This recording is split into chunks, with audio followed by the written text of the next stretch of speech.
What is up, all my Jeeping friends? Look at the front of my rig. Look how high she's sitting up there. Look at that tire. Woo. Talking, we got flex. We got real flex now. Released the track bar, removed it, released the video. I got more flex. Now I have done the sway bar disconnects. Sway bar disconnect gave me a ton more flex. From track bar and the flex of the sway bar, I have gained 9 inches more of flex. I really didn't know what to expect because of my GM springs I got from the junkyard lift, which I put a link down below and all this stuff for the track bar and the GM spring lift, the junkyard lift. Put a link down below for those. I didn't know how much flex I was going to get because of those GM leaves, because they're so much thicker. So I actually gained a lot more than I was expecting, and she flexes out pretty well. It climbed this little makeshift ramp right here, no issues, didn't spin a tire. So I can keep sitting here running my mouth, or I can show you guys the video. Roll. Okay, my original intention for doing this project was I was going to show you guys how to take the original sway bar end links, replace the bushings, and do a piece of steel rod between this. You cut a section out, you cut it here and here, leaving about 2 inches coming out from each end of the sway bar end, and then you put a piece of pipe in between the two to run like a hairpin clips, not hairpin clips, these things, put them in there to lock it in place. That way you can make your own. I searched every hardware store in town, just about I couldn't find the right size tubing that I wanted to make them out of. Is it too loose, or being too small was going to be, if I put them on a mill and opened it up enough to clear it, then my wall was going to be too thin. So you know what, I just elected to go ahead and buy these right here. They are Rough Country. Here's your part number 1186, and it says for the CJs, CJ5s and stuff, but they'll work for the YJs, so we're good with that. 4 to 6 inches of lift. With my, I'll put a link down below to the video, but there's a GM pack right here, a GM leaf. So putting a GM leaf out of a GMC Sonoma gave me about 3 inches of lift. Okay, so that's an inch shy of 4 inches. So what that might do for me is it may push my sway bar upward just a little bit. Not a big deal. It's not going to harm anything. But here's the overall length. If we need to, we may take a little bit out of this. But overall lift, suspension, I'm never going to go above 4 inches anyway. And if I do, well, there's going to be other modifications anyway. So we're going to, instead of modifying these, which I found was going to be a major pain in the tail, it was not going to be really cost effective, to be honest with you.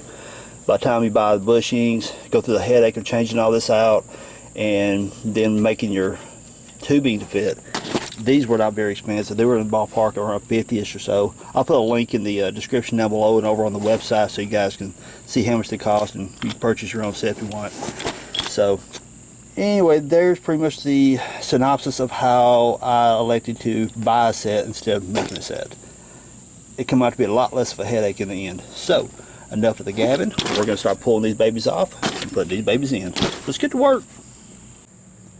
Okay, the first thing you're going to do on top here, you got a cotter pin right there, straightening things out with a pair of needle nose pliers, and once you do, you get your pliers right there and you push it back down through the bolt and pull it out the other side. See? Ta-da! Now we're going to get these off, and I'll be right back. Okay, once you get that key out, 3/4, top and bottom, get them off. Okay, here's our current situation. The bottoms here are coming off no problem. Not a big deal at all. The top ones now, what you got is that bolt that goes through your sway bar here. That is a tapered seat, kind of much like your tie rod ends or whatever. That tapered seat's wedged in pretty darn tight. So we PB blastered it, we beat it with a hammer, and it ain't moving, neither end is. So what we're going to do at this point, you got 4 bolts to hold the whole sway bar in. We're going to take these 4 bolts out, pull the whole sway bar out. That way we can get those end links better. Now, I know some of you die-hard Jeepers are going to start blasting me right here, right now, simply because you're going to say, take the sway bar out, just leave it out. Okay, I'm with you, I understand. But also understand, if you look back at my track bar videos, some people are not comfortable running without the front sway bars, or not running without the track bars. I gear my videos toward the masses, meaning not everyone wants to do this certain mod or that mod because they don't feel comfortable with it. If you feel comfortable with running with no sway bar, no trap bar, by all means go for it. It's up to you. But I'm also building my videos toward people who like the option of running your sway bar. That's what I'm doing. So I'm putting those in links, quick disconnects in to appease everybody, so you can go wheeling or you can be safe on the road. Your call. So now with that little disclaimer, we're taking these 4 bolts out and pulling the whole sway bar. And to do that, also, once you get those 4 bolts out, you got to slide this off the end of that bolt right here. Let me get a better angle on it. That's where your spring perches such are. So you slide that off, those 4 bolts I showed you a moment ago, and the whole sway bar comes out. Okay, we got the sway bar off. We've already got one of the end links out. And what we did, this is some very detailed work here. Set up against something solid, as you see with this brick, this block. Get a linear persuasion tool. It's a special tool that only projects power in one direction, depending on what direction you're coming from. You take your linear persuasion tool and hit directly on top of it right there, very firmly, and it should release the seat. Okay, I'm gonna set the camera down where I can really smack it. Be right back.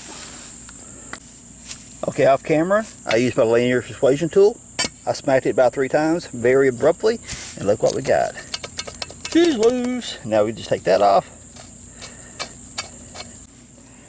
Alright, now I'm going to give y'all some learnings real quick as to why this thing was stuck like it was. Okay, here's the original bolt. This is the bolt that comes with the kit. The original bolt, as I mentioned a moment ago, is a tapered seat. I don't know if the camera's going to pick it up real well or not, but this is flat till about right there, and it falls off at a taper right here. And so it goes from inside there, it hits a certain spot and it automatically centers itself. So whenever you tighten up the nut on this side, it kind of prevents this whole thing right here from moving in any kind of shape, form, or fashion. Okay, this is not the way to install right here. I'm just showing you how it's going to set in here. This is the bolt hardware. Let me show you what's going on. Let me unscrew this. This sleeve right here goes through the top of this bushing here, okay? What it does, it limits how much crush, whenever you tighten up the bolt, how much crush it pulls on the bushing, okay? Gotcha.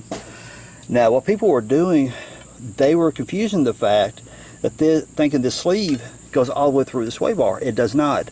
Because if you guys remember, I showed you guys earlier, this right here has got that taper which goes inside here and locks in place.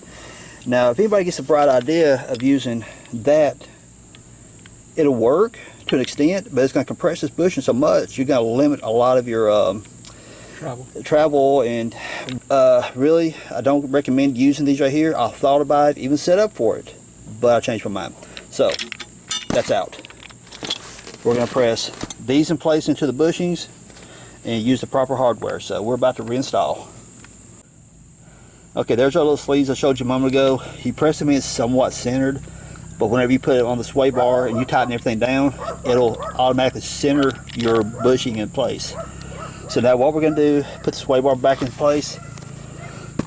Yeah, I know somebody's going to totally blast me for this. I'm going to replace these bushings eventually. I just don't have them with me, but they're very easy to change out. So that's going to be a later on project. I'll probably pull the sway bar back off, sand it down, paint it. Put some pretty red bushings in to match my Jeep. Paint my little brackets, but that's a future project. So, alright, we're going to hang this sway bar back in, then we're going to put the end links in. Alright, got the sway bar back in place. We're getting ready to put our end links in.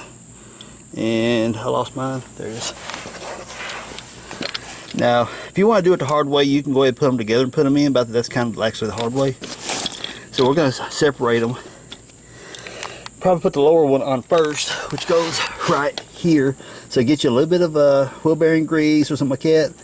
Put on there to help it lubricate, move properly like it should. And remember to put a little bit on the bushing inside here as we slid it in. So I'm going to grease up that right there, slide that on.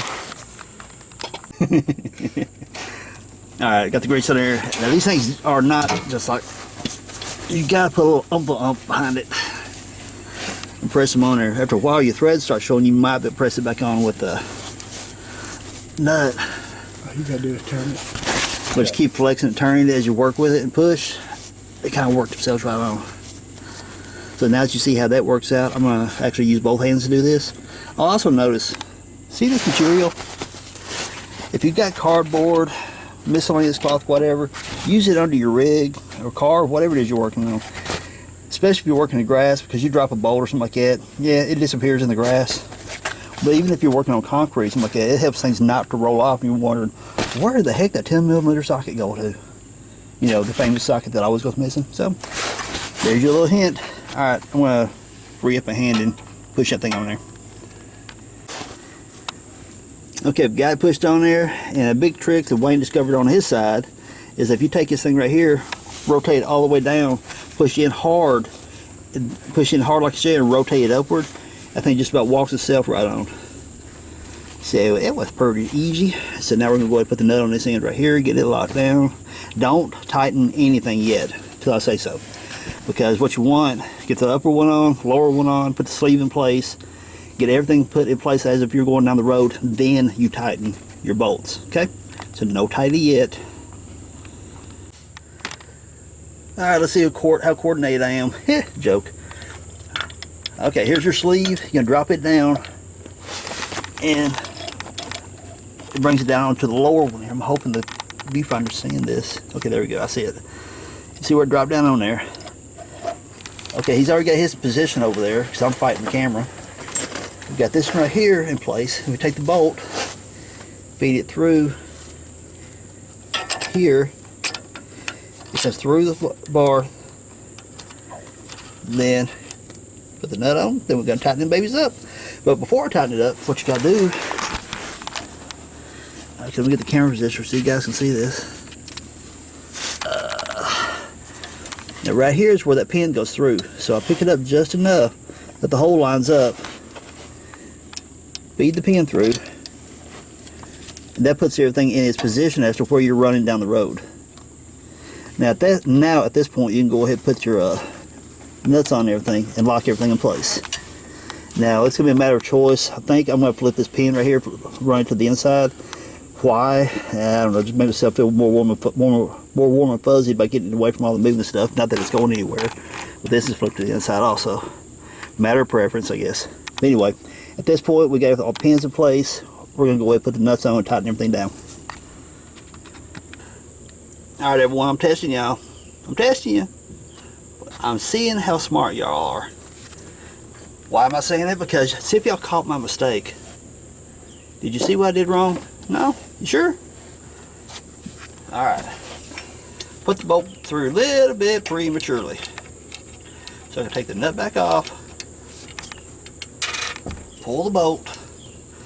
And I'll show you just a minute where I screwed up. Pull the bolt back out. Forgot something. See that washer right there?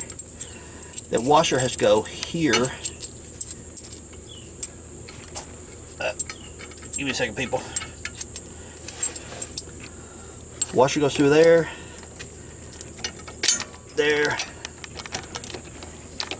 then through there, because that washer kind of encapsulates the bushing, just like you see on here. Bushing encapsulates here, but then the washer kind of encapsulates this side of the bushing right here. So you gotta have that washer through, then put your bolt on. Now you can tighten it up. See if y'all caught that. Put it down in the comments below. Come on, I'm testing you. Okay, what we're looking at here is the bottom mount. Bottom of the sway bar end link. Coming across, you've got your spring mount here, the shoulder here, bushing, tube, bushing, washer, and nut. Okay? Remember that whenever you put this bottom piece on right here, there's a flat area back there where the bushing slid upon. That flat area ended to where this thread started. What's going to happen is, what you need to do is make sure you have that washer here and that nut, because that washer right there helps encapsulate, helps capture the bushing and give it the proper, I guess what you might call the crush. You see how the bushing's kind of bowed out here? If you don't have that washer in there, say for instance the kit didn't come with it, or like for instance this Jeep right here actually had one missing. Somebody's demand messing with the end link once before.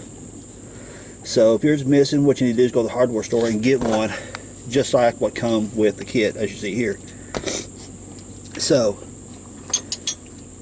put the washer on, put the nut on, tighten the nut up. You'll keep tightening it up till you feel it bottom out, till it hits that flat area to where the threads meet the flat area.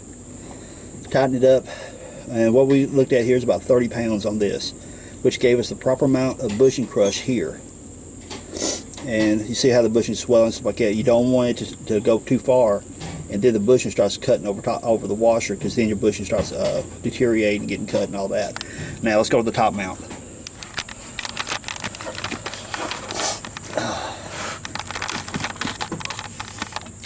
Get the camera to focus. Oh, here we go. All right, we're on the top part of the bushing here. Sway bar, bushing, end link, bushing, the washer that came with the kit, the bolt that came with the kit. Alright, what you want to do is feed that through, make sure you got your washer, because you got to have your washer to get your proper swell for your bushing. This one up here, we just kind of kept playing with it because the instructions didn't come up with a torque it down to X amount of foot-pounds, okay?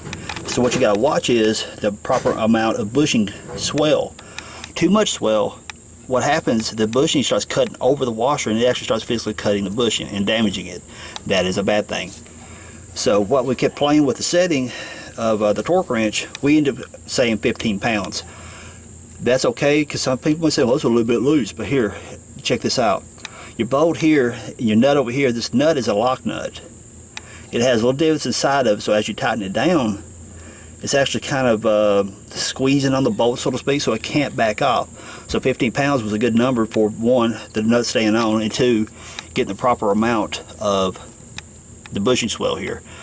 Again, not too tight, because too much bushing swell, because the washer cuts the bushing, and it crushes the sleeve up inside the sway bar. Some people were saying they drilled out their sway bar for that bushing to go through. That is bad. Do not do that.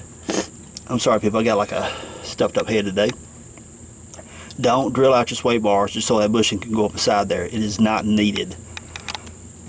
So I've seen that on a lot of the forums and some of the reviews left on Amazon for this kit, that, hey, I had to drill up my sway bar to make this work. No, you don't. No, you don't. No, you don't. Leave the sway bar alone. The bushing will set up inside there. It will do just perfectly. Tighten this down to 15 foot-pounds and you're ready to rock. Okay? So,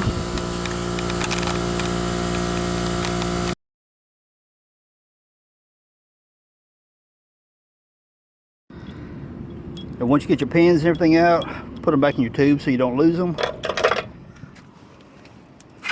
And here's what I was talking about. As soon as I pull those tubes out, now your sway bar is just kind of like rotating.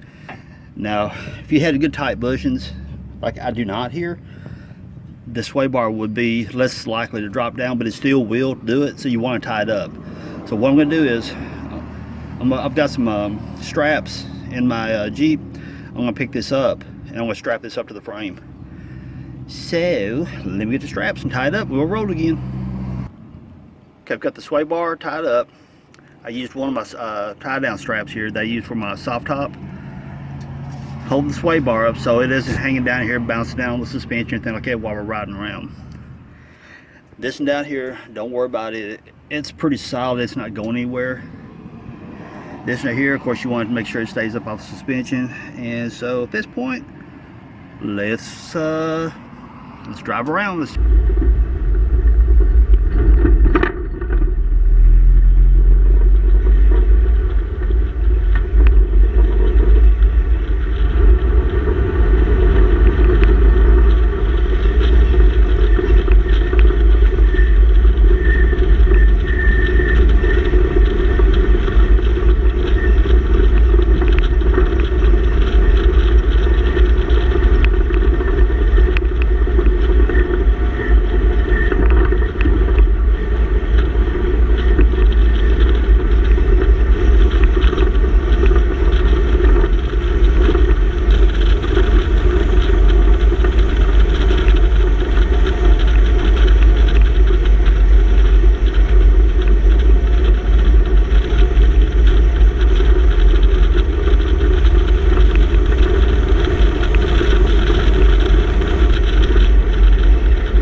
it out.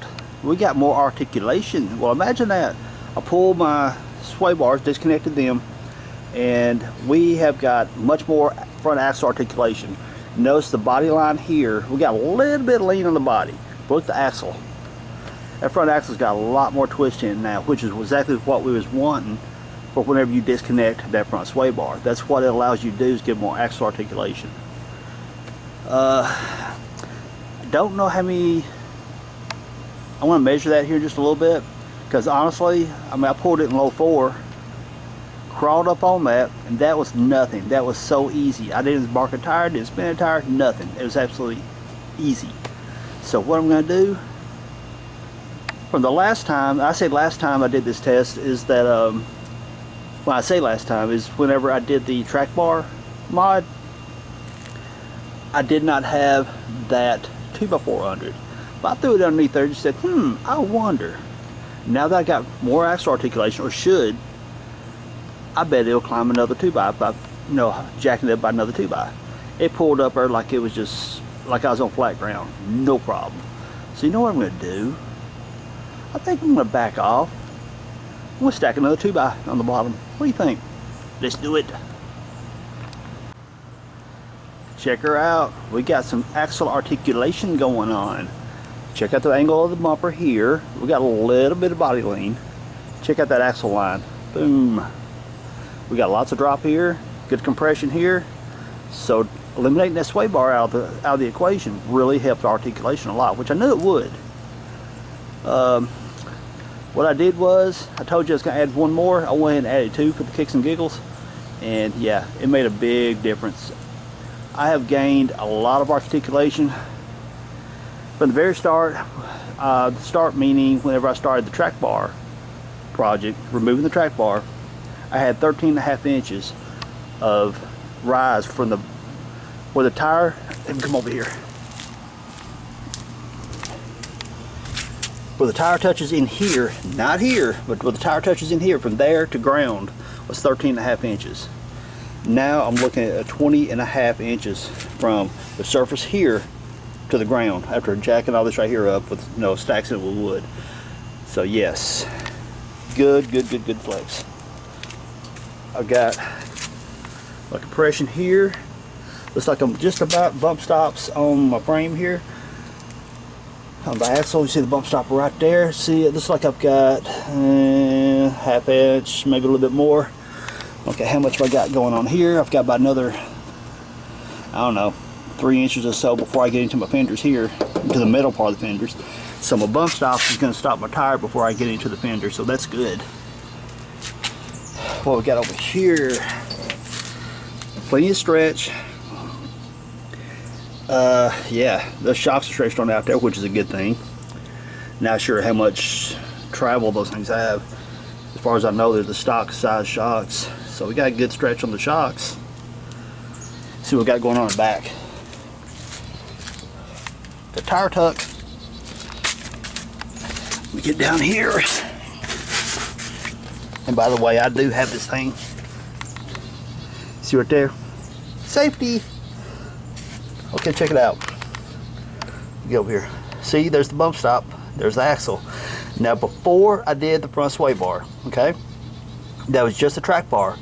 That bump stop and the axle, it compressed the suspension down here so hard because the front axle could not flex because of the sway bar, that actually put my bump stop on the axle when I did the track bar. Now that I've took the sway bar out of the equation, it allows so much more front end flex that I still now have bump stop travel. Looks like I'm sitting at a very weird angle. It sounds like I'm breathing real hard. Looks like I've got probably about 1.25 inches of bump stop travel left. So, sweet.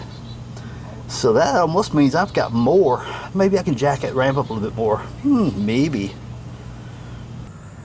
Okay, so I had to back up a little bit, move my ramp back so I can get a nice, clean, sexy shot of her.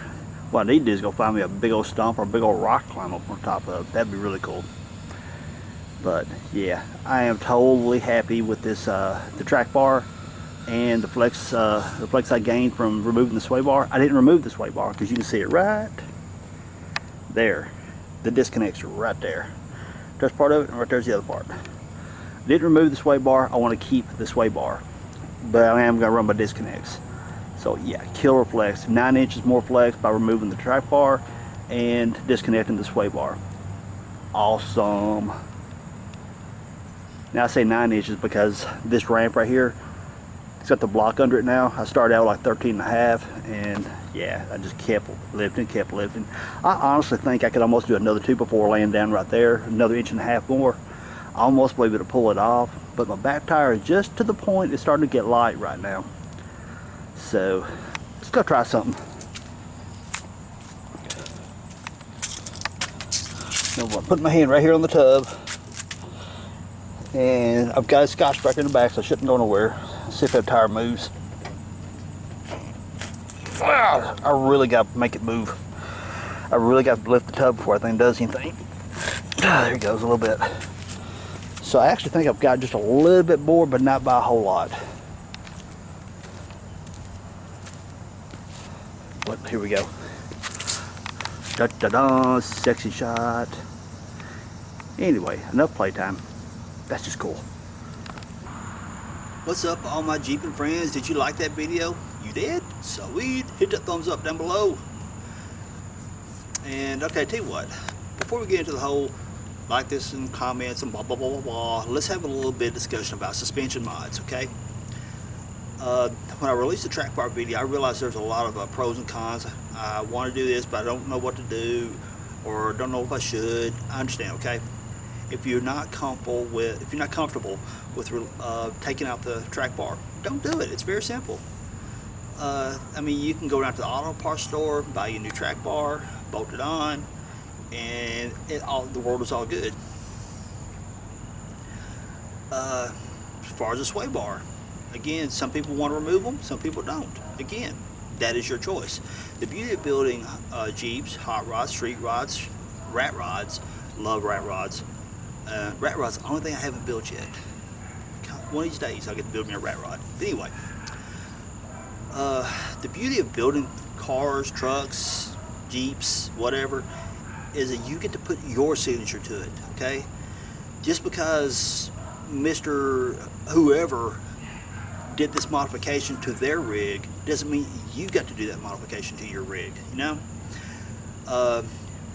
So, I mean, you make them how you want them. It's your rig, it's your Jeep, it's your car, it's your street rod, it's your rat rod, it's your whatever.